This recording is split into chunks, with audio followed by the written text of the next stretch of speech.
Pernah nggak sih ngerasa udah mati-matian ngejaga makan? Udah stop gorengan, santan, jeroan, pokoknya semua yang dilarang. Tapi giliran cek lab, kok kolesterolnya masih tinggi aja? Pasti frustrasi banget kan? Nah, kalau Anda ngerasain ini, tenang, Anda nggak sendirian.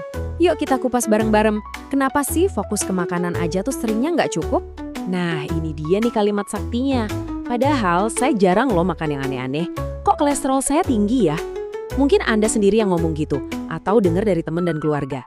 Ini kebingungan yang umum banget dan jujur aja bikin kita ngerasa semua usaha jadi sia-sia. Pertanyaan besarnya jadi, kalau gitu apa benar makanan itu musuh utamanya? Jangan-jangan selama ini kita salah sasaran? Daripada nebak-nebak, mending kita bongkar aja deh mitos ini sampai ke akarnya. Oke, sekarang coba deh kita geser dulu fokus kita dari piring makan ke sesuatu yang ternyata jauh lebih powerful. Bayangin deh, di dalam tubuh kita ini ada pabrik super canggih yang kerja non-stop. Dan pabrik inilah sumbernya. Coba tebak deh, dari mana sih sebetulnya sebagian besar kolesterol yang ngalir di darah kita itu datang? Dari sate kambing? Dari gorengan? Jawabannya mungkin bakal bikin Anda kaget. Siap-siap ya. Dan ini dia jawabannya. Lihat deh, ternyata 80% kolesterol dalam tubuh kita itu diproduksi sendiri oleh hati kita. 80%. Makanan yang kita makan itu cuma nyumbang sekitar 20%-nya aja. Gila kan?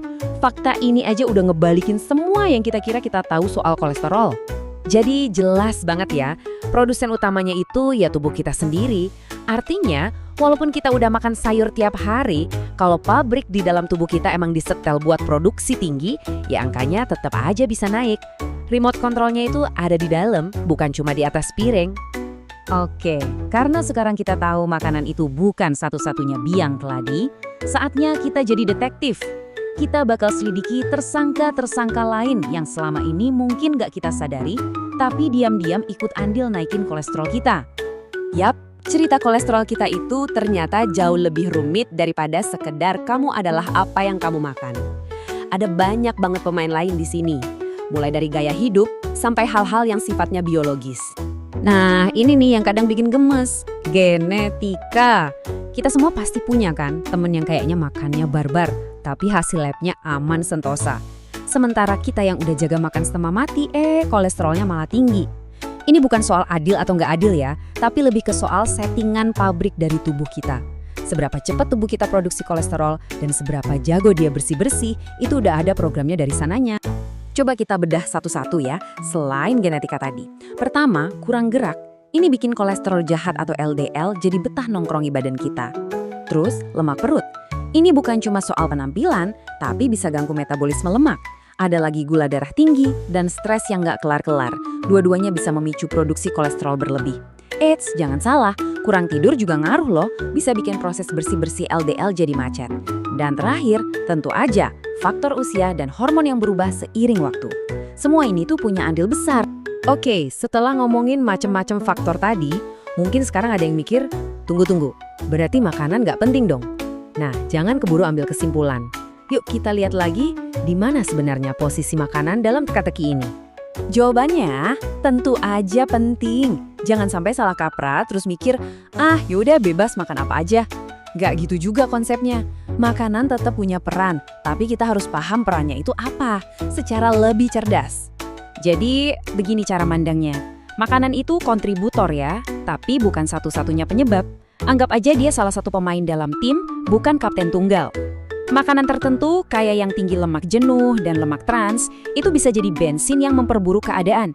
Makanya, kalau kita cuma fokus 100% ke makanan, ya ujung-ujungnya frustrasi. Karena seringnya, akar masalahnya itu kombinasi dari banyak hal.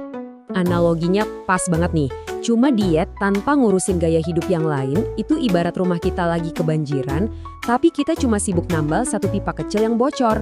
Padahal sumber banjir utamanya yaitu produksi dari dalam tubuh, stres, kurang gerak, itu nggak kita sentuh sama sekali. Ya rumahnya bakal tetap kebanjiran kan?